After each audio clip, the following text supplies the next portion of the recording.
Appropriate government. अब controlling authority को appoint कौन करता है? Appropriate government. एप्रोप्रिएट गवर्नमेंट कौन सी होगी? क्या ये सेंट्रल गवर्नमेंट होगी? क्या ये स्टेट गवर्नमेंट होगी? मैक्सिमम जगह आप देख रहे हो कि एप्रोप्रिएट गवर्नमेंट कौन है?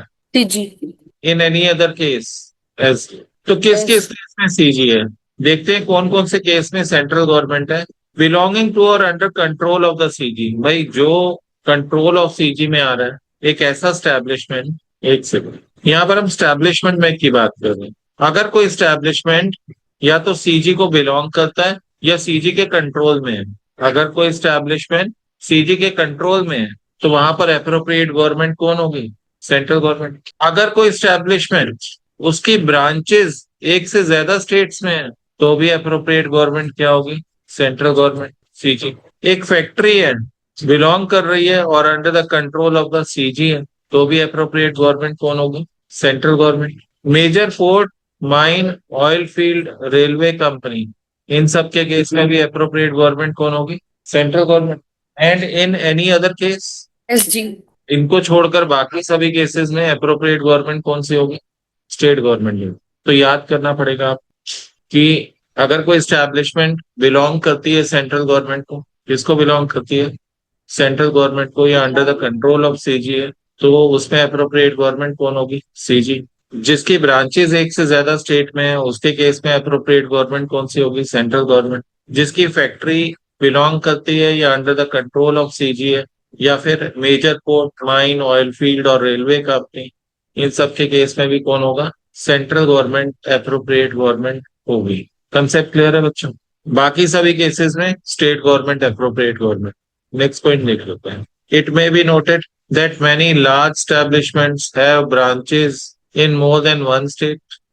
बहुत सारी ऐसे एस्टेब्लिशमेंट्स होती हैं जिनकी ब्रांचेस एक से ज्यादा स्टेट्स में होती हैं। In such cases the appropriate government is the central government. उन केसेस में एप्रोप्रिएट गवर्नमेंट कौन होगी? CG. Central government. And any dispute connected with the payment or non-payment of gratuity falls within the jurisdiction of controlling authority। कोई भी dispute arise होता है connected with the payment or non-payment of gratuity falls within the jurisdiction of the controlling authority and the appellate authority appointed by the central government under section 3 and 7। Large establishments के लिए साफ साफ बोल दिया गया कि इनके लिए अप्रोप्रिएट गवर्नमेंट कौन होगी? लार्ज एस्टेब्लिशमेंट्स के लिए क्या कहा गया? जिनकी branches more than one state में हैं, उनके लिए अप्रोप्रिएट गवर्नमेंट कौन होगी? Central government. अगर इनका डिस्प्यूट अराइज होता है ग्रेचुटी से रिलेटेड, तो जुरिस्डिक्शन कंट्रोलिंग अथॉरिटी या अपीलेट अथॉरिटी किसकी होगी? जिसे अपॉइंट किया है किसने? सीजी ने। CG. CS should know whether the appropriate government in relation to his establishment is the CG or SG। CS को पता होना चाहिए कि उसकी जो स्टैब्लिशमेंट है ना, उसके लिए अप्रोप्रिएट गवर्नमेंट कौन सी है? सीजी है या एसजी है? सीएस तो पता होना चाहिए। इस टॉपिक पे आने का, ये डेफिनेशंस पे वापस आने का रीजन यही है। इन्होंने कहा ना, सीएस को भी पता होना चाहिए कि आप जिस स्टैब्लिशमेंट में काम कर रहे हो, वो उसके ऊपर कौन सी अप्रोप्रिएट गवर्नमेंट। बच्चों एक बात का ध्यान रखना, अगर आप सेंट्रल गवर्नमेंट आपके लिए अप्रोप्रिएट गवर्नमेंट है, तो फिर आपकी कंट्रोलिंग अथॉरिटी भी सेंट्रल गवर्नमेंट की अपॉइंट वाली होगी, जो सीजी ने अपॉइंट की है। अगर आपके लिए अप्रोप्रिएट गवर्नमेंट स्टेट गवर्नमेंट है, तो आपकी कंट्रोलिंग अथॉरिटी स्टेट गवर्नमेंट वाली होगी। He should also find out, CS को क्या करना चाहिए? फाइंड आउट करना चाहिए who has been notified as the controlling authority. भाई किसको नोटिफाई किया कंट्रोलिंग अथॉरिटी, और कौन है अपीलेट अथॉरिटी।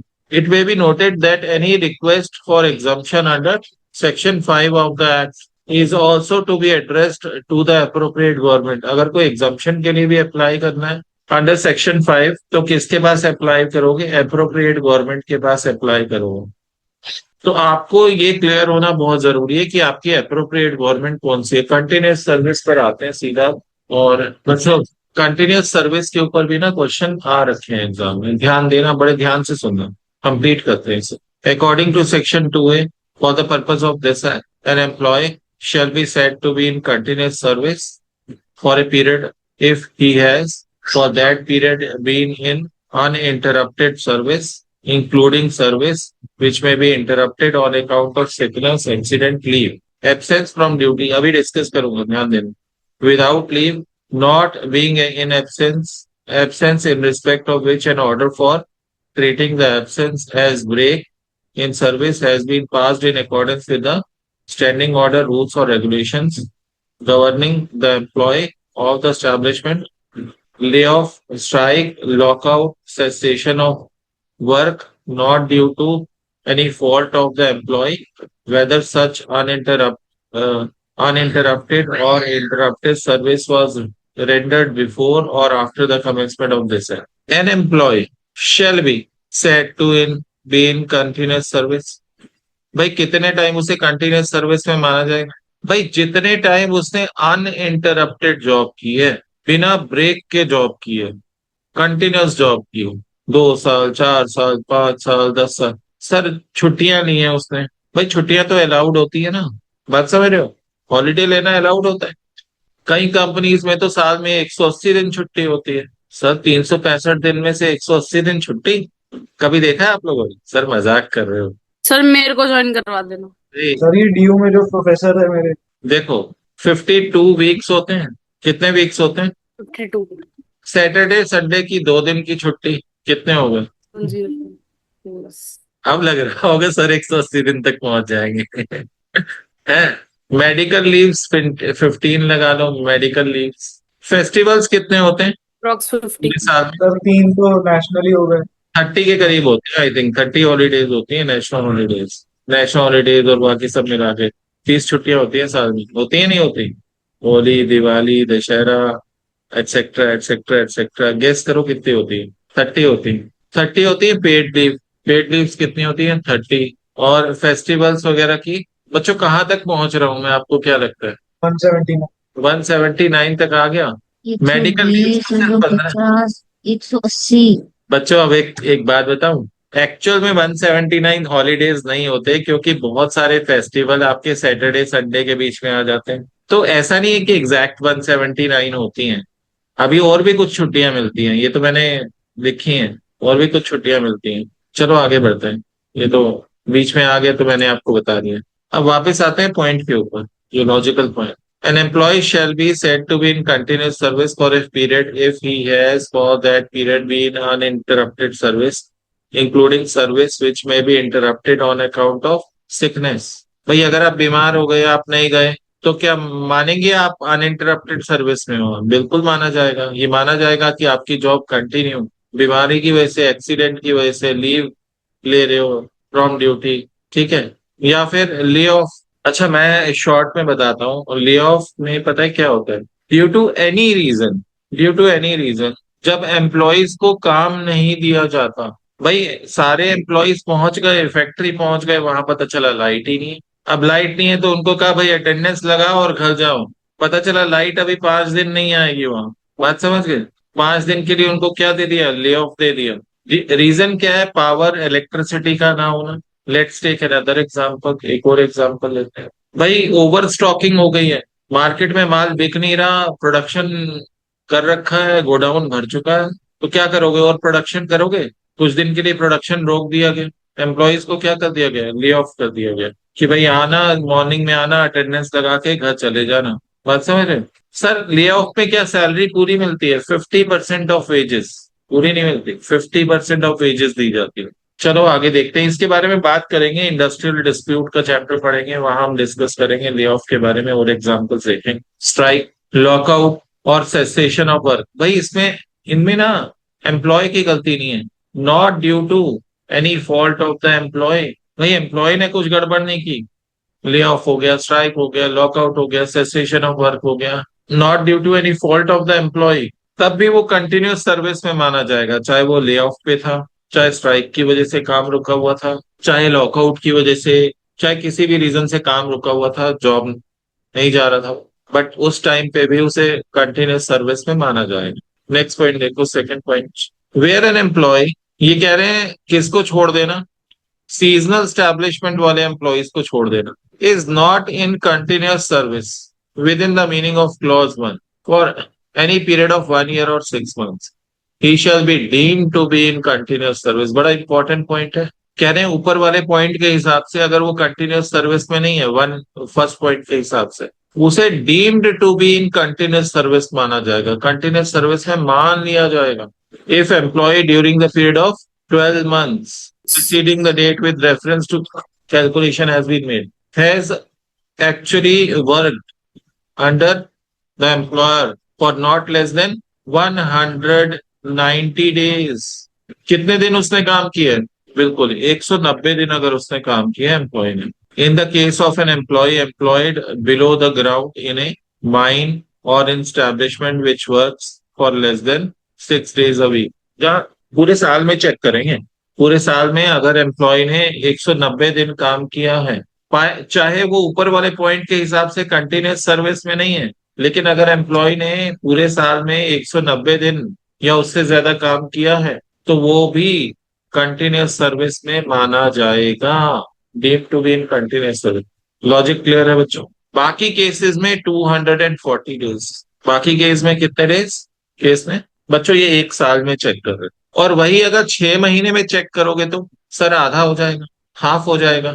जहां 190 डेज थे वहां कितने हो जाएंगे, और जहां 240 डेज थे वहां कितने हो जाएंगे? लॉजिक क्लियर है बच्चों? यहाँ 6 months की बात हो रही है, बस ये ध्यान रखना। यहाँ किसकी बात हो रही है और ऊपर किसकी बात हो रही थी? यहाँ पर बात हो रही थी इन 12 months। पॉइंट क्लियर है? ऊपर वाले दोनों पॉइंट्स में 12 months में देख रहे थे कितने डेज उसने काम किया हो तो deem to be in continuous service माना जाएगा। और यहाँ पर बी वाले पॉइंट में क्या है? 6 months में से, अच्छा 6 months कहाँ काम होता है? ऐसा भी होता है कि कोई फैक्ट्री है वो 6 महीने ही चलती है, 6 महीने बंद रहती है? बिल्कुल हो हो सकता है, सकता है।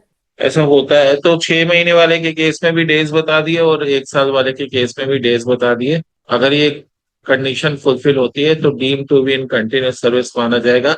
इवन कंडीशन नंबर 1 फुलफिल नहीं भी हो रही तो भी deem to be in continuous service माना जाएगा। डन बच्चों? Explanation. For the purpose of clause 2, the number of days on which an employee has actually worked under an employer shall include the days on which, भाई lay off वाले days को include करेंगे। Lay off, इसकी definition मैंने भी कहाँ बताई थी, कहाँ लिखी हुई है? तो ले ऑफ की डेफिनेशन इंडस्ट्रियल डिस्प्यूट एक्ट में दे रखी है। लीव विद फुल वेजेस, जब वो छुट्टी पे था फुल वेजेस के साथ उसे भी काउंट करेंगे। 120, 190, 95 इन सब डेज में इनको इंक्लूड करेंगे। लेड ऑफ वाले को भी इंक्लूड करेंगे। Done. Leave with full wages और absent due to temporary disablement, या फिर in case of female employees maternity leave, ये 12 वीक्स के लिए अलाउड होती है जहां तक मुझे ध्यान। 6 वीक्स पहले अलाउड होती है, डिलीवरी से 6 हफ्ते पहले की छुट्टी होती है और 6 हफ्ते बाद की छुट्टी में, तो 2 बार छुट्टी मिलती है। इसको आप 12 ही रखना, ठीक है। तो थर्ड पॉइंट देखते हैं। Where an employee employed in a seasonal establishment, it is not in continuous service within the meaning of clause 1 for any period of 1 year or 6 months, he shall be deemed to be in continuous service under the employer for such period if he actually worked for not less than 75% of the number of days on which establishment was in operation during the। अब कई ऐसे होते हैं seasonal establishment, वो 3 महीने ही काम करते हैं। आप 6 महीने छोड़ो, कितने महीने काम करते हैं? 3 महीने। तो उस केस में जितने भी दिन काम हुआ है ना उसका 75% निकाल लेंगे। 75% डेज उस एम्प्लॉय का वहां पर प्रेजेंट होना जरूरी है, तभी वो इन कंटिन्यूस सर्विस माना जाएगा। अगर लीगल टर्मिनेशन हो जाता है of service and subsequent reappointment, re-employment हो जाता है तो वो कंटिन्यूस सर्विस नहीं माना जाए, कंटिन्यूस सर्विस नहीं माना जाए, क्योंकि लीगल टर्मिनेशन हो गया ना एक बार सर्विस का। दोबारा चाहे रीएम्प्लॉयड हो गया लेकिन वो कंटिन्यूस सर्विस नहीं माना जाए। तो लास्ट पॉइंट देख लेते हैं इसका एक minute. Gratuity cannot be claimed on the basis of continuous service on being taken back in service after break in service of 1.5 year on account of termination of service, taking part in illegal strike where the employee had accepted gratuity for previous service and later withdrawn from the industrial dispute। भाई 1.5 साल के gap के बाद कोई employ वापस आया है और फिर वो कहे कि भाई जो 1.5 साल वो गायब था वो भी कंटिन्यूस सर्विस माना जाए, तो that is not allowed, that is not allowed. ये कह रहे हैं मान लो पहले उसने 7 साल जॉब की, मान लो 7 इयर्स जॉब की, जब टर्मिनेट हुआ, रिसीव्ड ग्रेचुटी, फिर क्या हो गया, टर्मिनेट होने के बाद री एम्प्लॉयड हो गया आफ्टर 1.5 ईयर, क्या ये कंटिन्यूस सर्विस है? यस और नो? आप लोगों का आंसर बच्चों, क्या ये कंटिन्यूस सर्विस में माना जाएगा? मैंने कहा 7 साल जॉब की, टर्मिनेट हो गया, ग्रेचुटी रिसीव कर ली, दोबारा उसी कंपनी में ज्वाइन किया 1.5 साल के बाद, क्या ये कंटिन्यूस सर्विस है?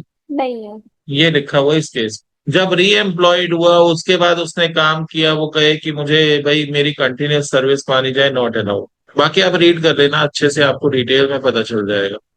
बच्चों मुझे लगता है फैमिली वाली डेफिनेशन आप लोग खुद से कर सकते हो। सबसे इंपॉर्टेंट क्वेश्चन कौन सा है जो हमने सबसे लास्ट में किया, कंसेप्ट ऑफ कंटिन्यूस सर्विस।